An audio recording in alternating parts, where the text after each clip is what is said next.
Hello team, welcome to another ATP Geopolitics video with myself, Jonathan MS Piz. It's a breaking news update just when I thought I'd have a quiet night away watching 28 Years Later at the cinema and having a nice pint afterwards, a debriefing on the film. Stuff happens, it always happens, of course.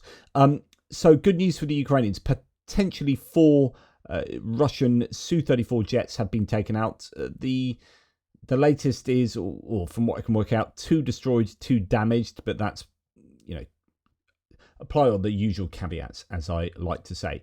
So what has happened? Well, Tim White says that 4 Su-34s have been destroyed by long-range drones at the Marynovka base, 450 kilometers from Ukrainian positions. This was, I believe, last night, so nothing that's happened, just today. This happened last night when Volgograd was attacked.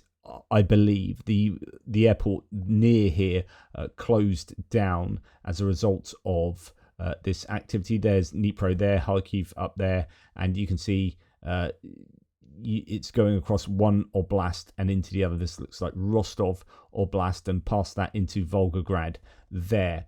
Okay, what does the Kiev Independence say? Not too much detail really about this, but I was listening to the radio on the way back from the cinema and it was mentioned on LBC News, so it's obviously doing the rounds. So Ukrainian drones strike 4 fighter jets in Russia's Volgograd Oblast, according to the General Staff. Drones struck these at the Marynovka Airfield in Volgograd Oblast overnight on June the 27th, Ukraine's General Staff said. So I presume that is last night, not tonight, but of course you got the 12 o'clock midnight until dawn last night, and perhaps tonight up until midnight. So the operation was carried out by the Special Forces and Security Services of Ukraine, the SBU, in cooperation with other military units. Volgograd Oblast is located some 560 miles, 900 kilometers southeast of Moscow. So that's not 900 kilometers from Ukraine. Actually, that's somewhat arguably closer to Ukraine.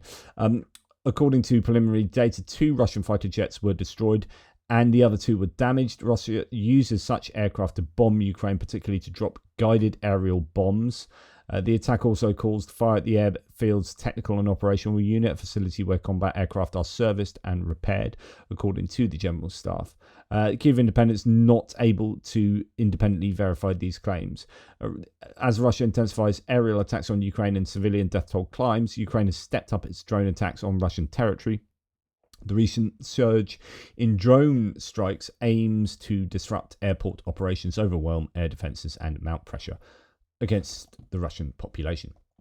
Euromaidan Press reports similarly for Su-34 warplanes are reduced to ashes as Ukrainian special forces hit deep behind Russian lines again. In Russia, the Su-34 is classified as a frontline fighter bomber used for dropping guided aerial bombs, including those with gliding and correction modules. So this is a way to stop the Russians dropping so many of those CARB and FAB guided glide bombs with the UPMK kits. As it says here, Ukrainian forces have been seeking ways to intercept them, including using Zu-23 anti-aircraft guns, but the most effective solution is targeting the aircraft themselves. Russia's production target for guided bombs last year was 50,000 units. The new number represents Moscow's plan for a 50% increase in guided bomb production output. So as a result of the recent operation, 4 Su-34 aircraft and the airfield's technical maintenance area, which is nearly 400 kilometers from the Ukrainian border and where combat aircraft are serviced and repaired, were hit. So these are primary tactical aviation aircraft conducting the missile and bomb strikes against Ukrainian positions. So really important to take these out. So yeah, really good news there. Not too much detail other than that, but certainly exactly what, as pro-Ukrainians, we would want to see. Taking out these aircraft, then the Russians not being able to use them to drop these bombs on Ukrainian positions. So that's the airfield. That's a satellite image of the airfield. Obviously not relevant to damage that's been done, but that gives you an idea. Anywho, that's enough from me. Just a short one to suggest good news, and we like to hear good news, don't we? It doesn't happen often enough. Anyway, take care, and I'll speak to you soon.